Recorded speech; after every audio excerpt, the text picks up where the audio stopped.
যে বিপদ আপদ ও মুসিবত আপনাকে আল্লাহর দিকে ফিরিয়ে দেয় তা সেই রহমতের চাইতে উত্তম, যা আপনাকে আল্লাহর স্মরণ থেকে বিমুখ করে দেয়।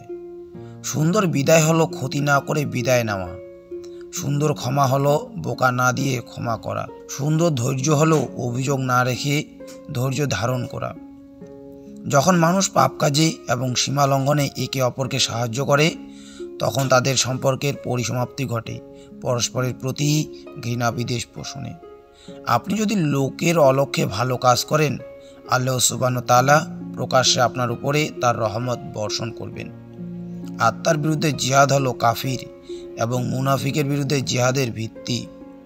জুমার দিন নিজের সবচেয়ে উত্তম পোশাকটি পরা হলো সুন্নাহ। প্রতিটি পাপ আরও অনেক পাপের জন্ম দেয়। একটি পাপ আরেকটি পাপের দিকে নিয়ে যেতে থাকে, যতক্ষণ না পর্যন্ত সেই পাপরাশি মানুষটিকে এমনভাবে কাবু করে ফেলে যে কৃত পাপগুলোর জন্য তওবা করাকে তার কাছে কঠিন বলে মনে হয়। আপনি যখন কোনো সৃষ্টিকে ভয় করবেন, তখন তার থেকে দূরে পালাতে চেষ্টা করবেন। আপনি যখন আল্লাহকে ভয় করবেন, তখন তা থেকে ভালোবাসবেন এবং তার সাথে ঘনিষ্ঠ হওয়ার চেষ্টা করবেন। যে ব্যক্তি জ্ঞানবিহীন আমল করে, সে তো ওই ব্যক্তির মতো যে কোনো পথ প্রদর্শক ছাড়াই ভ্রমণ করে। আর এটা জানা কথা যে এমন লোক সম্ভবত রক্ষা পাবে না, বরং ধ্বংস হবে। আপনি যদি কোরআন থেকে উপকৃত হতে চান, তাহলে তিলাওয়াতের সময় সম্পূর্ণ অন্তর দিন, শোনার ব্যাপারে মনোযোগী হন এবং কল্পনা করুন আল্লাহ আপনার সাথে সরাসরি কথা বলছেন। সেই মানুষ যে তার অন্তরের মৃত্যুকে ভয় করে, শরীরের মৃত্যুকে নয়। লক্ষ্য পূরণের ব্যাপারে নিষ্ঠাবান থাকলে দেখবেন আল্লাহর সাহায্য আপনাকে চারপাশ থেকে ঘিরে আছে। আল্লাহর কাছে আপনি প্রার্থনা করা বন্ধ করে দিলে তিনি রাগান্বিত হন, অথচ আদম সন্তানের কাছে কিছু প্রার্থনা করলে সে রেগে যায়। নিজের জন্য কেনাকাটা করুন ভালো কাজ করার মাধ্যমে, যতদিন আপনার জন্য বাজার রয়েছে এবং আপনার কেনাকাটার সামর্থ্য আছে।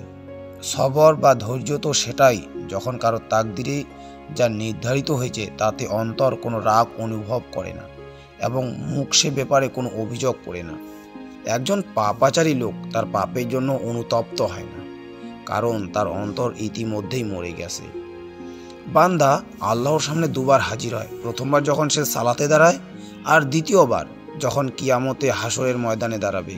যে ব্যক্তি প্রথমবার দাঁড়ানোর হক যথাযথভাবে আদায় করতে পারবে, তার জন্য দ্বিতীয়বার দাঁড়ানো সহজ হবে।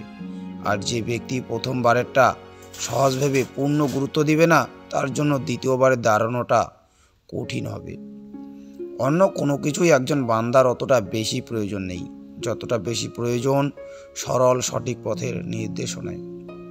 যে রাতের বেলায় কোনো ব্যক্তি সলাতে দাঁড়িয়ে নিজের উপরে মুগ্ধ হয়ে ঘুম থেকে জাগে, তার চেয়ে যে রাতে কোনো ব্যক্তি অনুশোচনায় বারবার ঘুম থেকে জেগে ওঠে তা উত্তম।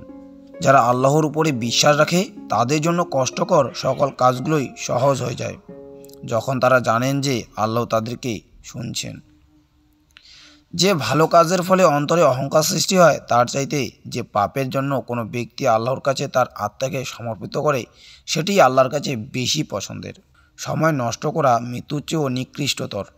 যখন কেউ মারা যায়, পৃথিবীর অধিবাসী ও দুনিয়ার সাথে তার সম্পর্ক ছিন্ন হয়, কিন্তু যখন কেউ সময় নষ্ট করে, তখন আল্লাহর সাথে তার সম্পর্ক ছিন্ন হয়ে যায়।